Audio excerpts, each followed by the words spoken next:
शांतपणे भक्ती.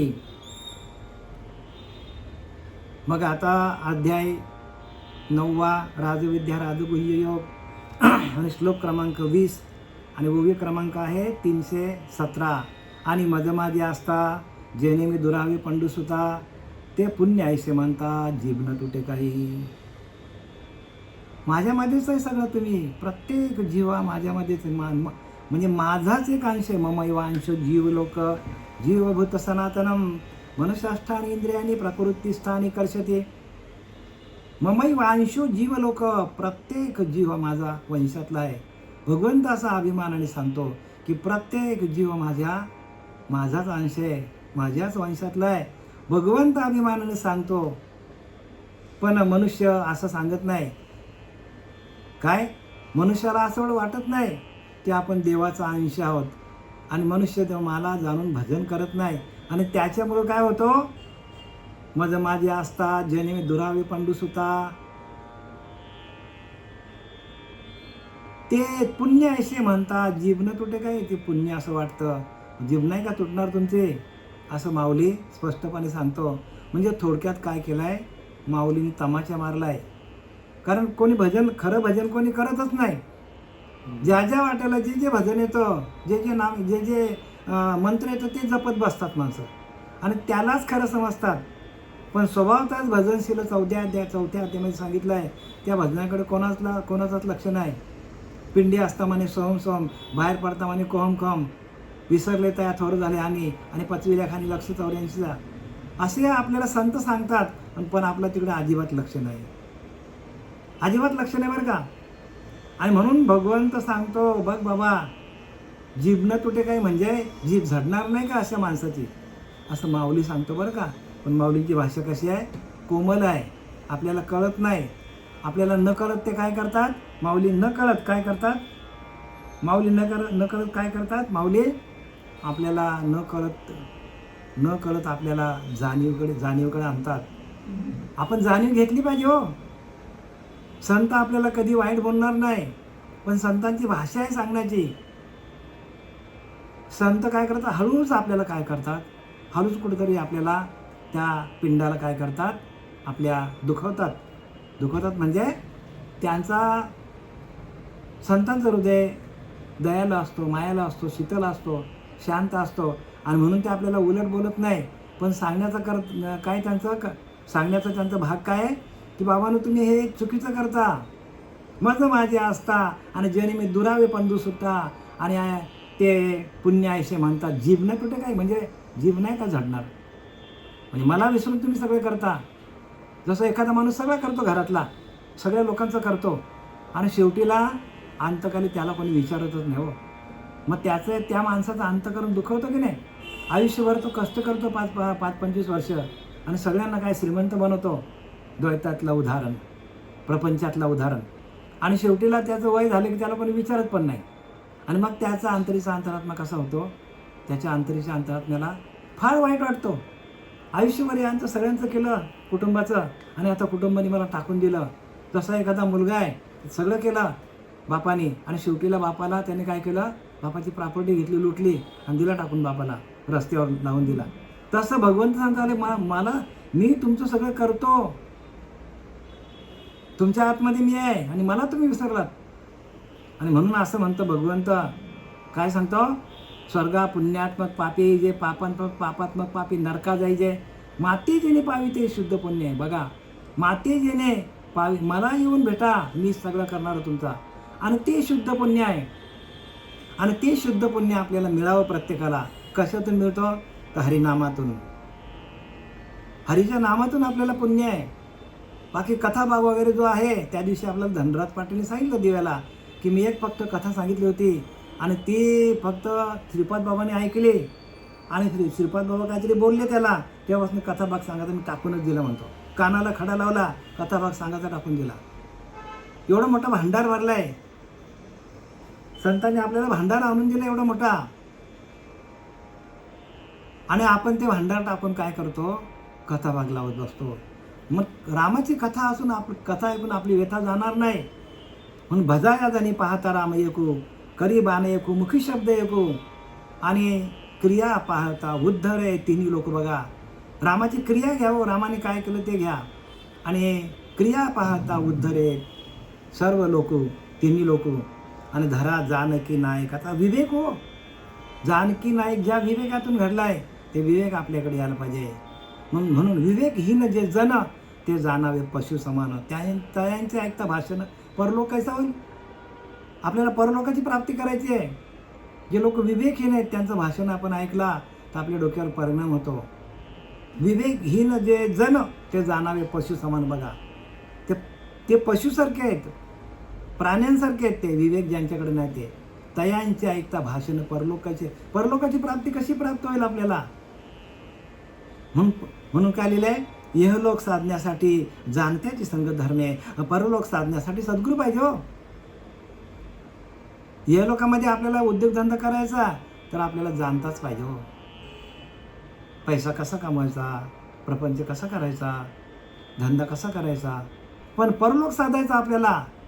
इहलोकामध्ये राहून परलोकाची प्राप्ती, इथंच राहून ह्याच मृत्यू लोकामध्ये राहून आपल्याला जिवंतपणामध्ये असतानाच आपल्याला परलोकाची प्राप्ती पाहिजे. जिता नाही सार्थ केले, व्यर्थ आयुष्य निघून गेले. मुली धान्यच नाही पेरले, उगेल कैसे. धान्य पेरलंच नाही आपण. तसं आपण हरिनामाचा रोपटा आपण लावला, पण त्या रोपट्याला आपण खत पाणीच घातलं नाही. खत पाणी घातलं नाही, त्याला फुलं येतील का, पानं येतील का, फलं येतील का, नाही येणार हो. म्हणून काय करा, प्रत्येकाने आपल्याला दिलेली साधना आहे त्या साधनेला खत पाणी घाला. कसं तो रोपटा कसा हरिनामाचा मोठा होईल. आणि त्या झालेल्या रोपट्यातून आपल्याला परब्रह्माची प्राप्ती कशी होईल ह्याच्याकडे जास्त आपण लक्ष घातलं पाहिजे. ते रोपटं लावल्यानंतर त्याला खत पाणी घालता यायला पाहिजे. बीज पेरिले आणि उगवले, निघे विन वाया गेले हो. निगाच ठेवली ना आपण तर वाया जाईल. साधने विन तैसे झाले साधकाशी. साधना केलीच नाही, सकाळी उठून ध्यान केलाच नाही. बीज पेरिले आणि उगवले. त्या हरिनामाचा काय केलं, बीज लावला, उगवला, पण निघे विन वाया गेले. निगाच ठेवली ना आपण भात पेरला, शेतामध्ये भात लावला, मस्तपैकी आलाय, पण आजूबाजूला गवत झालं तर आपण काढलाच नाही. त्याला आमच्या भाषेत बेंडणी म्हणतात, बेंडणीच काढली नाही. आणि गवत झालं मोठं आणि भाताचं रोपटं छोटं झालं. साधने बी नाही तैसे झाले. साधना केलीच नाही आपण. साधना करा, साधनेशिवाय मजा नाही बरं का. आणि मज माझी आस्था जन्मी दुरावे पंडू सुद्धा. बघा, तुम्ही माझ्यामध्येच आहात, माझ्या वंशातले आहात. आणि अशा असताना मला तुम्ही विसरता, दुरावे पंडूसुता. ते पुण्यायसे म्हणतात, जीवन तुटे काही. ते पुण्य असं वाटतं, आपलं पुण्य नाही ते. भगवंताला विसरणं म्हणजे. म्हणून तुकाराम महाराज सांगतात, पाण्याविने मासुली तैसे तैसा तुका तळमळी. बघा, जसा तळा भरलेला आहे, मासे मस्तपैकी आनंदात खेळतात, बागडतात काय, इकडे धावतात काय, माशांचा खेळ चालू आहे बरं का. पण त्या तळ्याचं पाणी आटला, माशांचा तळमळ होतो. तसं आपण काय केलं आहोत, तर श्रीगुरूंच्या आज्ञेमध्ये आहोत, श्रीगुरूंच्या आज्ञेतच चाललो आहे. पण श्रीगुरूची आज्ञा सुटल्यानंतर प्रत्येक जीवाला असं वाटलं पाहिजे, अरे बापरे, आजचा आपला दिवस चांगला गेला नाही. कारण आपण श्रीगुरूंनी दिलेली उपासना केलीच नाही, आपण ध्यान केलंच नाही, आपण चिंतन केलंच नाही. तर त्या माशासारखा आपला तळमळ जीव व्हायला पाहिजे. पाण्याविने मासुले तैसा तुका तळमळी. बघा, तसं तुकोबऱ्या तळमळ करायचे. जरा जरी आपण त्या नामापासून, जरा जरी आपण त्या तत्वापासून बाजूला झालो तर तुकोबाऱ्यांचा जीव तळमळ व्हायचा. तसं आपलं साधनेशिवाय जरा जरी आपली साधना राहिली, चुकली, जरी आपण नामस्मरण केलं नाही एक सेकंद जरी, तरी आपल्याला त्या पाण्यातल्या मास्यासारखा आपला जीव व्हायला पाहिजे. तरच आपल्याला पुढे प्राप्ती आहे. परी हे असो आता प्रस्तुत ऐक या परी ते दीक्षित यजुनी माते याचिता स्वर्गभोग. परंतु हे आता असू द्या, भगवंत सांगतो राहू द्या आता. याप्रमाणे दीक्षित माझे यजन करून स्वर्गभोगाची इच्छा करतात.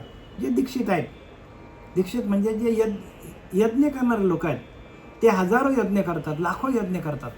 आणि यज्ञ करून काय करतात, स्वर्गाची प्राप्ती मागतात देवाकडनं. आता त्याने यज्ञ केल्यानंतर देवाला देणंच भाग आहे. पूजा केली, ज्या प्रकारची पूजा माणूस करतो त्या प्रकारचं त्याला देणंच भाग आहे भगवंताला. एखाद्याने श्रीमंत व्हायची इच्छा केली तर भगवान श्रीमंत पण करतो. एखाद्याने भगवंत तू मला प्राप्त झाला पाहिजे, तर भगवंत पण त्याला प्राप्त होतो. एखाद्याने विषयांचं चिंतन केलं तर ते विषय त्यांच्यासमोर येतात. जे तुम्ही मागाल ते जो जे वांछिले तो ते त्याशी लाहो प्राणी जात. बघा, जे तुम्ही इच्छा कराल ते मनुष्याने जी इच्छा केली ती इच्छा पूर्ण करण्यासाठी भगवंत तयार असतो. मग त्याला काय घेणं नाही तुम्ही कुठे जाता ते. देवाला काय घेणं नाही. तुम्ही इच्छा जे कराल त्याप्रमाणे देव तुम्हाला देईल. फक्त तुम्ही इच्छा करा. तुम्ही इच्छा केली भगवंतच पाहिजे मला, याच जन्मी याच देही याच डोळा पाहीन माझ्या भोगीन माझ्या मुक्तीचा सोहळा, तर तुम्हाला मुक्त आहे. पण ह्या लोकांनी यजन करणाऱ्या दीक्षितांनी काय केलेले आहे, ते भगवंताची प्राप्ती नाही मागितली, त्याने स्वर्गाचं सुख मागितलं. स्वर्गाचं सुख मागितलं. तर स्वर्गाचं सुख मागितलं, देवाने दिलं त्यांना. पण दिलं की नाही? स्वर्गाचं सुख मागितलं तर काय होतं? स्वर्गाचं सुख मागितलं तर स्वर्गाचं सुख मागितलं तर स्वर्गसुख मिळतो. स्वर्गसुख मिळतो त्यांना. पण ते स्वर्गसुख स्वर्गात गेल्यानंतर आपण जर भोगत राहिलो, बरं का, स्वर्ग आपण भोगत राहिलो, जी आपली शिल्लक आहे ती यज्ञातून झालेली शिल्लक, आणि ती शिल्लक आपण भोगत बसलो, बरं का, तर आपली शिल्लक कमी होते. आपली शिल्लक कमी होते. म्हणून गेले माऊली काय सांगतात, तया पुण्याची पावटी सरे आहे, सवेची इंद्रपणाची उटी उतरे, मग येऊ लागते माघारी मृत्यू लोक आहे. बघा, आपली शिल्लक आपणच संपवतो. म्हणून स्वर्गाचं फलाची इच्छा करण्यापेक्षा देवाची इच्छा करा. देव आपल्याला काय भेटत नाही. ह्याच जन्मामध्ये आपल्याला देवाची प्राप्ती झाली पाहिजे. पुढचा जन्म कोणी बघितलाय? कोणाला माहिती पुढचा जन्म? पण ह्याच जन्मामध्ये आपल्याला देवाची प्राप्ती व्हायला पाहिजे.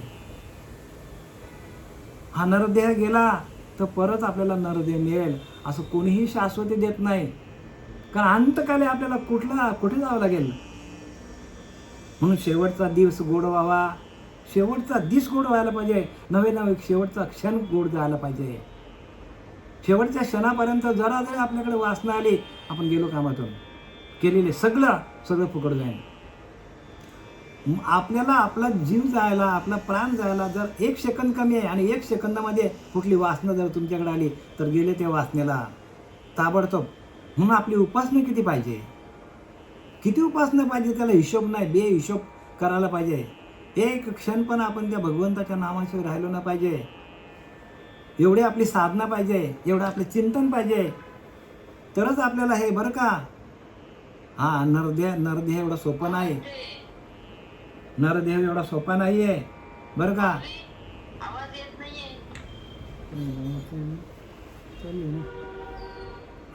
आता येतो का? त्याने बंद केला होता माईक. ऐका, माईकमध्ये मिस्टेक होती. तर हा नरदेह पडता तोची पावी जे मागुता, ऐसा मनी विचार धरता. लाज वाटत नाही का सांगतात संत. हा नरदेह पडला आणि परत तो अजिबात मिळणार नाही. कोण्या पुण्याचा संग्रह पाविजे नरदेह. बघा, काय आपण पुण्य केलं म्हणून आपला हरिमुखे म्हणा. तोच एकच पुण्य कमवायचा मार्ग खरा आहे, आणि तो म्हणजे नामस्मरण. याच्या व्यतिरिक्त आपण जे करशीया आणि काही नामापरते तत्व नाही. हा कारुणी सांगतो का, अरे नाम घेता राहू नका. स्पष्टपणे सांगितलंय. प्रत्येकाने दखल घ्या हो. नामस्मरण पाहिजे. नामाशी विन्मुख होतो नरपापी, सांगणारे ज्ञानवरा स्पष्टपणे सांगतात आपल्याला. स्पष्टपणे लिहिलंय की जीभ झडणार नाही का तुमची, असं लिहिलंय ते. काय लिहिलंय ते की आणि मज माझे असता जन्मी दुरावे पंडू सुता, ते पुण्य आयुष्य म्हणता जीभ न तुटे, काही जीभ नाही का झडणार. सगळा तुमचा योगक्षम मी चालवतो. तुमचं एकच काम आहे प्रत्येक साधकाचा, भगवंताचं नामस्मरण, बाकी काय नाही. बस एक नामस्मरणाशिवाय दुसरं काही नाही. नामस्मरण निरंतर तेच जाणावे पुण्य शरीर. बघा, शरीर पुण्यवान तेच ज्याचे अखंड नामचिंतन चालू आहे. आसनी शयनी भोजनी विसर नाही माझ्या नामी, तया नाम आत्मज्ञानी बोलीजे पारचा. त्याला आत्मज्ञानी म्हणतात. वाचणं म्हणजे ज्ञान नाही, ऐकणं म्हणजे ज्ञान नाही. हे परत सांगतो, रिपीट करून तुम्हाला. भगवंताचं अखंड चिंतन करा. जरी आपण त्याच्यापासून आली. नामाशी विन्मुख तो नर पापी आहे. बघा, नाम नाही तर आपल्याकडून पाप होणार आहे. म्हणून आपण मिळालेलं आपल्याला संत आपले श्रीपाद बाबा, सच्चिदानंद सद्गुरू श्रीपाद बाबा, रामदास बाबा, नारायण बाबा, रविदास बाबा, नानाबाबा, पांडुरंग, दिवेकर यांनी सगळं आपल्याला दिलेलं आहे. पण आपण त्याच्याशी अगदी खंबीरपणे राहायला पाहिजे. हलायचं ना अजिबात हो. हेच खरं सांगायचं, दुसरं नाही. हे संत आहेत. श्रीपाद बाबा अवताराला आले, पांडुरंग बाबा अवताराला आले, आपल्यासाठी आले. अवतार तुम्हा धरावाय कारण. बघा, आपल्यासाठी अवतार धरले त्यांनी. आपल्यासारखे साधक होते, पाठी आणि महर्षी आले, साधकाचे सिद्ध झाले, ब्रह्म आत्मविद थोरावले येण्याची पंथे. पाठी आणि महर्षी आले, मोठे मोठे संत ऋषीमुनी आले. ते काय केले? साधक होते ते. प्रत्यक्ष रामाला साधक बनला, कृष्णाला साधक बनला, तुम्ही आम्ही आलोय साधक बनलोय. पाठी आणि महर्षी आले, साधकाचे सिद्ध झाले. साधकाला सिद्ध अवस्था प्राप्त होते, साधकाचाच देव होतो. मग आपण साधक दशेला जर नाही राहिलो, टिकलो नाही आपण, तर नुकसान कोणाचं होणार आहे? आपलंच होणार आहे. आपला नुकसान होणार आहे. आणि ही झीज कधीच आयुष्यात कधीच भरून काढता येणार नाही बरं का. गेलेली घडी आणि गेलेला दिवस आपल्या आयुष्यामध्ये परत येणार नाही, परत येणार नाही हो. पुन्हा जन्म नाही सांगती, पुन्हा जन्म नाही सांगती, ऐसे वासुदेव बोलती. बघा, भगवंताने लिहून ठेवलंय, परत जन्म नाही. ह्याच जन्मी आपल्याला काय करायचं? ह्याच जन्मी करा ओळखी आत्माराम. ह्याच जन्मामध्ये मुक्तीचा सोहळा, ह्याच जन्मी ह्याच देही भोगी माझ्या मुक्तीचा सोहळा. ह्याच जन्मामध्ये पुढचा जन्म कोणी सांगितले ते? आणि म्हणून आपली खटपट असली पाहिजे. आपल्याला अनेक प्रसंग आलेले आहेत. हे प्रसंग आपल्याला स्वतःला सोडून घेण्यासाठी आलेले आहेत. स्वतः तुम्ही सोडवा तुम्हाला. आणि ज्याच्या अंगावर प्रसंग नाही, मग त्याला आपण काय बोलू शकत नाही. भगवंत मार्ग दाखवतो अडचणीतून. आपल्याला अडचणी तोच आणतो. आपल्याला काय करतो? तोच अडचणी आणतो. अर्जुना, देह बीज मी संसर्वे, आत्मा घालून ओढवे, आत्मा घालून वाढवे, आणि अंतकाली सोडवे मीच पारता. काय सांगतात? अर्जुना, देह बीज मी संसर्वे. तोच काय करतो? देहाचा बीज करतो. काय करतो? संचरवतो आईच्या पिंडामध्ये. आत्मा घालून वळवे. बघा, त्याच्यामध्ये आत्मा काय करतो? त्या देहबीजामध्ये आत्मा घालतो, आणि अंतकाली सोडवी मीच पारता. तोच सोडवणारा आपल्याला. त्याचीच कास धरा, त्याच्याशिवाय दुसरा कोणाला विचारून फायदा नाही. तोच एकच सगळीकडे, एकच बरं का. परी हे असो आता प्रस्तुत आहे की या परी जे दीक्षित यजुनी माते यांचे तर स्वर्गभोग. आणि जे दीक्षित आहेत, दीक्षित म्हणजे जे यज्ञ करतात, यज्ञ करणारे पंडित असतात, त्याला दीक्षित म्हणतात. स्वर्गभोगाची इच्छा करतात. ते काय करतात? जे यज्ञ करणारी माणसं असतात ना, 100 यज्ञ, 200 यज्ञ, 1000 यज्ञ, कोटी यज्ञ, असे यज्ञ करतात. आणि त्या यज्ञातून काय होतं? शिल्लक वाढतं माणसाची. पण यज्ञ करून फायदा काय? कारण ते स्वर्गाची इच्छा करतात, भोगाची इच्छा करतात. काय करतात? भोगाची इच्छा करतात, फलाची इच्छा करतात. म्हणून हा काय सांगतात ज्ञानवरा? कर्मफल त्यागू आवडे किर असा लगू, परंतु योगामध्ये योगू धुरेचा. काय सांगितलं? कर्माच्या फलाचा त्याग करता यायला पाहिजे. बरेचसे मोठे मोठे उच्च पदावर लोक आहेत आत्ता पण या जगामध्ये. मोठे मोठे संत्री मंत्री आहेत. यज्ञ घालतात, पुण्य वाढवतात, आणि स्वर्गसुख भोगतात. स्वर्गसुख वरती नाही, इथेच आहे. जे काय स्वर्गसुख आहे ना, मोठे मोठे पदं बलकावणं, मोठे मोठे रंभा भोगणं, हे सगळं जुगार खेळणं, हे सगळं स्वर्गसुख आहे. आणि इथंच भोगतात, आणि इथंच त्यांची पुण्य शिल्लक संपली जाते. आणि इथूनच त्यांना काय होतो? परत जन्म मरण्याच्या चक्रामध्ये फिरावं लागतं. जे दिसतं ते खरं नाही आपल्याला. जे काही जगामध्ये चाललेलं आहे मायेचा खेळ, हा मायेचा खेळ आहे. हा प्रत्येक माणसाला समजून घेतला पाहिजे माणसाने. आणि त्या गुरुच्या वाटेनं गुरुच्या वाटेवर आपण चाललो, गुरुचं आपण ऐकलं तरच बरं का. नाही तर आपलं डोकं पार चक्रावून जाईल. डोकं काय करतात? हे विषय काय करतात? डोकं चक्राम करतात माणसाचं. कुठे नेतील माहीत नाही. जरा जरी इच्छा झाली विषय भोगण्याची, तरी माणूस 84 जाऊ शकतो. आणि त्यासाठी ते विषय आहेत. आपली शिल्लक संपवण्यासाठी विषय पिंडामध्ये आहेत. पण त्यांचा वापर आपण चांगला केला तर ते आपल्याला भगवंताकडे नेतील. म्हणजे विधीप्रमाणे उपयोग करा. जे काय आपल्या शास्त्रामध्ये लिहिलं आहे त्याप्रमाणे सगळे विषय भोगा. आणि शास्त्राचा विचार न करताना आपण जर आपल्याच मताने विषय भोगलं तर मग आपल्याला अधोगतीला जावं लागेल. मग मी न पावी जे ऐसे जे पापरूप पुण्य असे, तेने लाधलेनी चौरसे स्वर्गा येते. मग मीन पाविजे ऐसे जे पाप रूप पुण्य पुण्य असे. मग ते यज्ञ करून काय करतात? भगवंताची प्राप्ती नाही करत, देवाची प्राप्तीची इच्छा करत नाही. पाप रूप पुण्य, काय पाप आहे ते, पण ते पुण्य आहे बघा. ते पाप आहे. स्वर्गाचं भोग भोगणे म्हणजे पाप आहे, पण यज्ञ करतात ना एका साईडला, भगवंताचं नामस्मरण करतात ना, म्हणून ते पुण्य पण आहे. काय भगवंताचा यज्ञ करतात म्हणून ते पुण्य आहे, पण पुण्य करून ते काय करतात? पापच ओढून घेतात आपल्या अंगावर. स्वर्गाच्या भोगाची इच्छा करतात ना. स्वर्गाचं भोग जे आहेत ते आपली शिल्लक कमी करतात. आपली जी स्वतःची शिल्लक आहे आपण घेऊन आलोय, पाप पुण्य समासमी, आणि तरीच पाविजे कर्मभूमी लिहिले की नाही. आपल्याला कर्म करायला भूमी मिळालेली आहे. पाप पुण्य समासमी तरीच पाविजे कर्मभूमी. बघा, आपण कर्मभूमीमध्ये जन्माला आलो आहे. 50% पाप आणि 50% पुण्य घेऊन आलेलं आहे. पण 100% पुण्य कमवून आपल्याला भगवंताकडे जायचं आहे. पण आपण पुण्य, हे लोक दीक्षित लोक काय करतात? यज्ञ करते, पुण्य कमवतात, भगवंताचं नामस्मरण घेतात, पण इच्छा काय करतात? स्वर्गाच्या भोगाची. आणि स्वर्गाचे भोग एकदा, म्हणून ते लिहिलं आहे की तया पुण्याची पावटी सवे, सवेची इंद्रपणाची उटी उतरे, सवेचे ती माघारी मृत्यू. वेश्या भोगे कवडावेचे, दारीनं चेपू सकेती यायचे. तैसे लाजीरवाने दीक्षितांचे काय सांगू, काय सांगू. दीक्षित म्हणजे यज्ञ करणारे. जशी वेश्या भोगे कवडावे. एखादा माणूस आहे, जातो वेश्यांकडे आणि वेश्या भोगतो आणि काय करतो? पैसा संपवतो, असलेली सगळी शिल्लक संपवून टाकतो. आणि मग शिल्लक संपल्यानंतर एक दिवशी जातो वेश्येकडे आणि ती सांगतो पैसा आहे का? नाही म्हणतो. दाराला हात पण लावून चालू पड सांगतो. सगळा पैसा संपतो. मग ती वेश्या दाराला हात, बघा ज्ञानवरांची भाषा आहे. आम्ही सांगत नाही. वेश्या भोगे कवडावेचे, मग दारी न चेपू सकेती याचे, तसे लाजीरवाने दीक्षितांचे काय सांगू. या यज्ञ करताना लोकांना लाज वाटत नाही का? काय सांगू म्हणतो. काय सांगू या यज्ञ करते लोकांना. यज्ञ करून काय इच्छा करतात? तर मोठे मोठे उच्च पदं घ्यायची, चांगले चांगले भोग भोगायचे, आणि असलेली शिल्लक आपली सगळी संपून टाकायची. जसं आपल्या द्वैतातली शिल्लक सगळी संपली की कोणी पोरं बाला कोणी विचारत नाही. किती पैसा कमवला आणि अंतकाली आपल्याकडे काहीच नसला तर कोणीच कोणाला विचारत नाही या जगामध्ये.